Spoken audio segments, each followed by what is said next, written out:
Senior anchor person बतूल राजपूत भी हमें join कर चुकी हैं।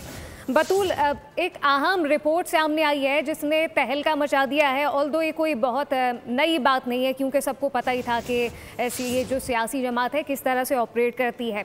जो वज़ीर आज़म का एक जो इक़्तिदार और एक जो ओहदा होता है उसकी एक कुछ महज़िब और कुछ आपको चीज़ें ज़ेब नहीं दिया करती। आप जनाज़ों में भी शिरकत उनके मुताबिक कर रहे हैं और जादू टोने पे और इल्मुल आदात पे खातून खाना फ़ैसले कर रही हैं। ये सब रिपोर्ट में वाज़े किया गया है, क्या कहिएगा?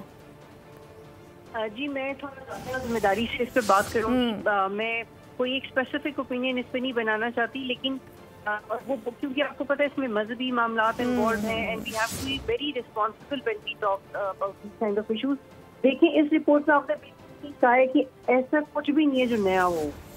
ये एटलीस्ट 2-2.5 साल पहले की तफसीलात हैं और शायद ही पाकिस्तान का कोई जर्नलिस्ट हो या कोई सियासतदान हो जिससे इस हवाले से अवेयरनेस ना हो कि इमरान खान कैसे रूहानी तौर पे बहुत ज़्यादा इन्फ्लुएंस थे, और वो इस हद तक इन्फ्लुएंस थे कि उनको अपने सियासी तरक्की, उनकी पार्टी की ग्रोथ, उनके पर्सनल रिलेशनशिप्स, उनकी दोस्ती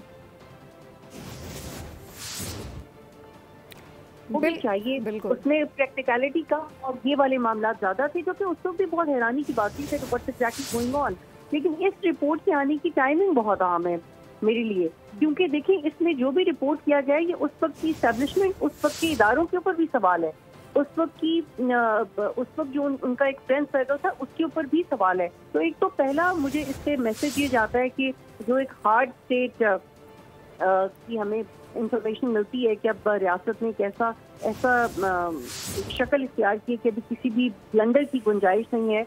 तो इसकी टाइमिंग, एक तो मेरे लिए इस आर्टिकल की टाइमिंग बहुत अहम है, और दूसरा एक मुझे ये बहुत मायूसी होती है बीइंग पाकिस्तानी कि आप देखें कि एक ऐसा शख्स जो वजीर आज़म है, जिसको सिस्टम ने इतनी ताकत दी है, जिसके आगे पीछे इदारे काम कर रहे हैं, मिनिस्ट्रियां हैं, कैबिनेट हैं, लेकिन वो ज़हनी और जिस्मानी तौर पे कितना लागर और कमज़ोर है कि वो जब तक एक किसी पीरी मुरीदी से कोई अप्रूवल नहीं ले सकता, वो शायद किसी की नौकरी नहीं लगा सकता या वो कोई फैसला नहीं ले सकता। तो मुझे लगता है कि ये it's a dark side of, it can be a dark side of any politician. हम ये तो बहुत सुनते रहे हैं कि जी सदका दिया, काले बकरे दिए, जैसे पीपल्स पार्टी के बारे में ये बात बड़ी कही जाती है कि वो लोग जब भी कोई बड़ा फैसला लेते हैं तो उनके यहाँ एक इंतजाम किया जाता है, सदका दिया जाता है, बकरे ज़िबा किए जाते हैं। और पाकिस्तान पीपल्स पार्टी से रिलेटेड आप सीनियर सियासतदानों की अगर किताबें उठा के देखें तो बड़े हवाले दिए जाते हैं कि कभी किसी रूहानी शख्सियत से कंसल्ट कर ली, कभी किसी से दुआ करवा ली, जो कि बीइंग मुस्लिम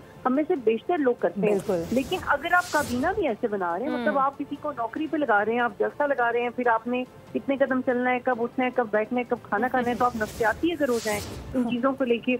और मेरा ख्याल है कि इसमें कुछ भी नया नहीं है। अब ज़्यादा के लिए ये चीज़ डिस्कस होगी। देखिए, जब पहले डिस्कस हो रहा था तो तब भी हम ये देख रहे थे कि क्या ये कितनी बड़ी खबर होगी और ये कितनी डैमेज है।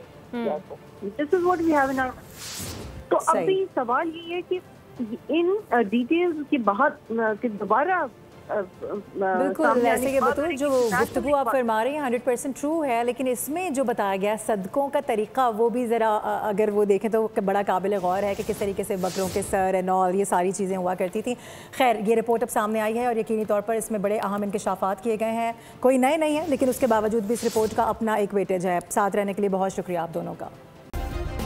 सब्सक्राइब करें और बेल दबाएं ताकि कोई खबर रह न जाए।